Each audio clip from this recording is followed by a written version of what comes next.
This is Lisa from Mobile Tech Review, and this is the Lenovo ThinkPad X1 Extreme Gen 2 for 2019. So the first generation was pretty darn impressive, and the first time Lenovo took something like the ThinkPad X1 Carbon, supersized it to 15.6 inches, but kept it very slim and very light, yet seriously more powerful than an X1 Carbon could ever be. So for this year, they've updated the graphics because NVIDIA GTX 1650 Max-Q graphics are inside this time around instead of the 1050 Ti. You get about 10-15% performance boost right there. We've got some new display options, which is a good thing, and you don't have to spend so much to actually improve from the base full HD display. Yay that. We've got Wi-Fi 6, and really they do a very robust version of this. The antenna design is really pretty killer on it. Other improvements too. We're going to look at it now. I like what they've done with the look of the lid this year. Instead of just straight matte black, you have that subtle carbon fiber pattern that jazzes it up just ever so slightly.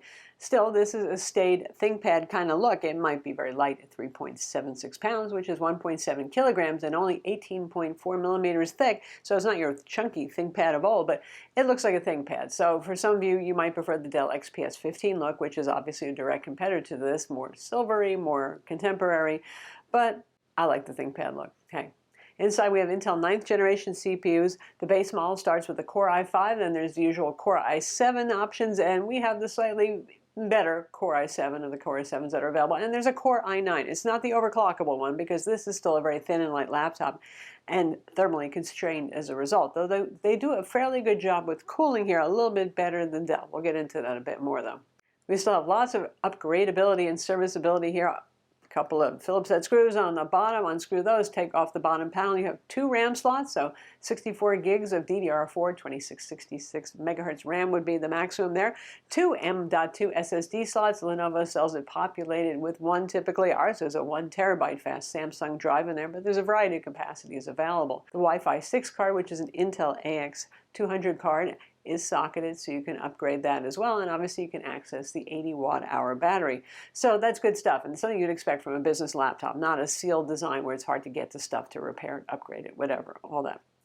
For display options, last year's full HD IPS non-touch display was all right, you know, but this is kind of a high-end item, which starts at around $1,720 with a Core i5 and the full HD display normally. Right now they're having a Black Friday sale starting early, and you can actually get the Core i7 for $1,500. Go do that. That's a great sale. But anyway, ours is like $2,800. So they do offer a better full HD display now, one that they call 500 nit. They're optimistic when we test with our colorimeter for the brightness, but still it supports HDR 400, so that's only like $60 more than the base display. Good times. You can get the 4K IPS display we have. That's wide gamut. It's a very nice looking display. It too is matte and non-touch, so for those of you who hate glare. It's quite bright. It doesn't reach Lenovo's claimed 500 nits, but it's certainly bright enough to hit that HDR 400 rating, which requires 400 nits. We were at 398, close enough to 400. It's a pretty good panel. Some of the metrics on it, like the white point, are a little weird, but in the end it ends up with very good color accuracy, so they've done their tuning well on this. From a consumer standpoint, looking at it to consume content, it looks beautiful, and there's enough color accuracy for you Lightroom and Photoshop people. But if you do want a touch screen, the usual 15.6-inch Samsung-made OLED panel we've seen in quite a few laptops for 2019 is also available on this. That one is glossy and a touchscreen. Take that Dell, because Dell also offers that same OLED panel, but they decided to not go with a touch layer on top of it. So if you do want to touch, you can do it here. Of course, you're moving to the top of the line panel. You get the idea. Ports are quite good on this. We have 2 Thunderbolt 3 ports, yay that. So full 40 gigabit per second. Lenovo support for eGPUs for you gamers out there who want to use external GPU boxes, not as strong as Dell's, but you know, Dell has their Alienware prowess to go with and all that sort of thing. I suspect for more of a business-oriented laptop, that's probably not your primary concern. You're probably thinking more about Thunderbolt 3 docks, Thunderbolt 3 displays, that sort of thing. So you've certainly got that covered here. Lenovo has a proprietary charging connector. You could use the Thunderbolt 3 USB-C ports to charge as well, but you're not really going to get enough juice there because those top out at 99 watts, and this is a 135 watt charger here. So these more powerful laptops, that's why you don't see USB-C charging. We've got HDMI 2.0, you've got 2 USB-A ports on board, an SD card slot, yay! Optional smart card reader for business people, and Ethernet via proprietary dongle. You could also use a USB-A or USB-C dongle, but this one, well, It's going to be a fast connection. It's going to use the internal MAC address of the laptop, and it won't take up your USB port. So there's something to be said for having that available. As you would expect, the keyboard on this is a big selling point. And while it's not a super deep travel like 10-year-old ThinkPads have, it's still very roomy, very cushy. Nice travel on this, nice concave shaped keys, ergonomically delightful, white backlighting. You get the idea. This is a typist's dream. If that matters a lot to you, then it's going to beat the XPS 15 and the Razer Blade 15 too, for those of you who are cross-shopping into the chill-looking gaming laptops.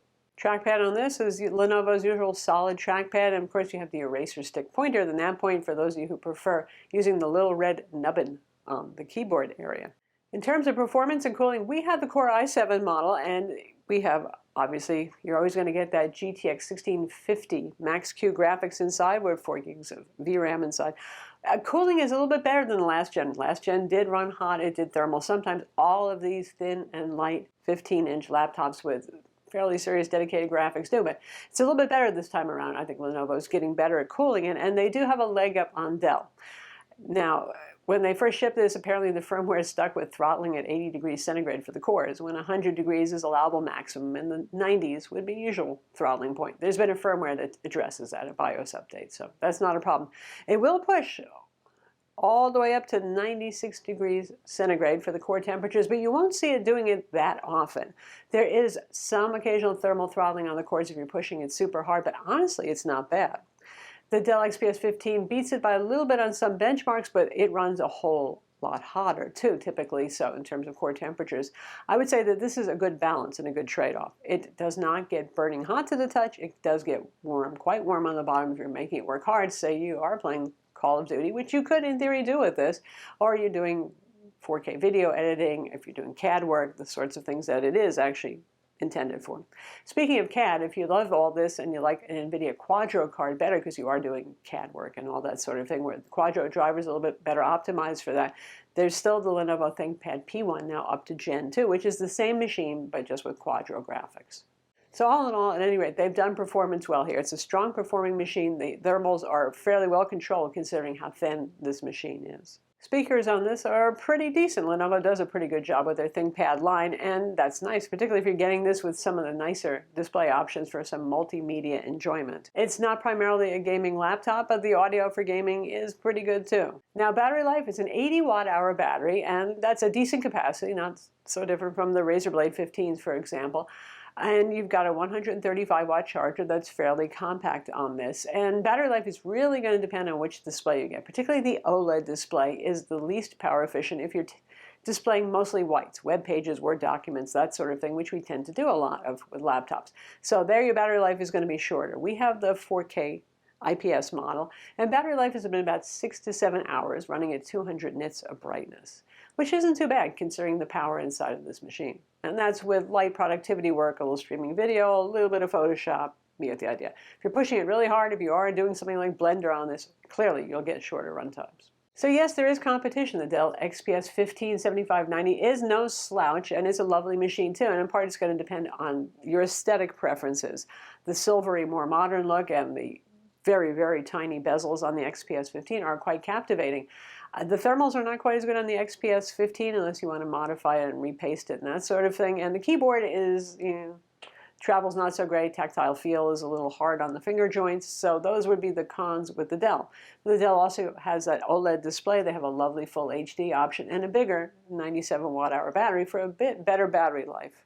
Then, if you're thinking outside of the more corporate kind of box and you're considering something like the Razer Blade 15 Advanced, it obviously has better graphics performance there. And it's still pretty upgradable and serviceable. It's a nice machine. But for those of you who are corporate buyers, I mean, Razer is not the sort of company you typically buy in volume from and expect service centers everywhere, which is something Lenovo and Dell also offers. And then there's the Asus ZenBook Pro Duo, which starts at around $2,500, and so it's about the price range of this. Again, more powerful graphics, so you get the NVIDIA RTX 2060 card, your choice of a Core i7 and a Core i9, and a very useful second display, in addition to the 4K OLED display. So that's pretty captivating. It is thicker and it is heavier, though. And again, Asus is not exactly a corporate household word when it comes to service and warranty stuff. Not that they're terrible or something like that, but you know what I mean. So easy to get inside here. Unscrew the Phillips head screws. There aren't that many of them. They're captive, so they'll stay in the metal bottom. And inside there we have our 80 watt-hour battery, our stereo down-firing speakers, 2 fans, reasonably good size. This one's a little bit bigger here. And 2 RAM slots covered with tape right there. And we have our M.2 NVMe SSD, and here's a slot for the second one. And there's a little I love you touch from Lenovo. Even though there's nothing installed there, we've got some nice heatsink tape there in case you do put another SSD in to help keep it cool. And there is our socketed Intel Wi-Fi AX200 card. In terms of the cooling solution, the heatsink here, well, clearly this is not a robust gaming laptop, duh, yeah. So we have 2 shared heat pipes. Yeah, okay, not much room for more, I suppose. But we do at least have some cooling over the VRMs here, which is important, and I'm glad they did that. So that's the Lenovo ThinkPad X1 Extreme 2nd generation. And yeah, if you have the 1st gen of this, well, you can be happy. You don't have to feel like you have to spend money all over again to get the 2nd one. It's good improvements that we see here, but not something that's going to make you go out and buy it if you already own one of these. But if you don't, it's literally a solid offering. It's durable, yet it's very light. It's not bad looking if you like that understated ThinkPad look. And the display options are quite nice on this. The base one, but all the others, yeah, definitely, including the OLED display if that floats your boat too. For ThinkPad reliability, serviceability, all those sorts of things in a very light, durable design, it's certainly got appeal. I'm Lisa from Mobile Tech Review. Be sure to subscribe to our YouTube channel for more cool tech videos and hit that notification bell.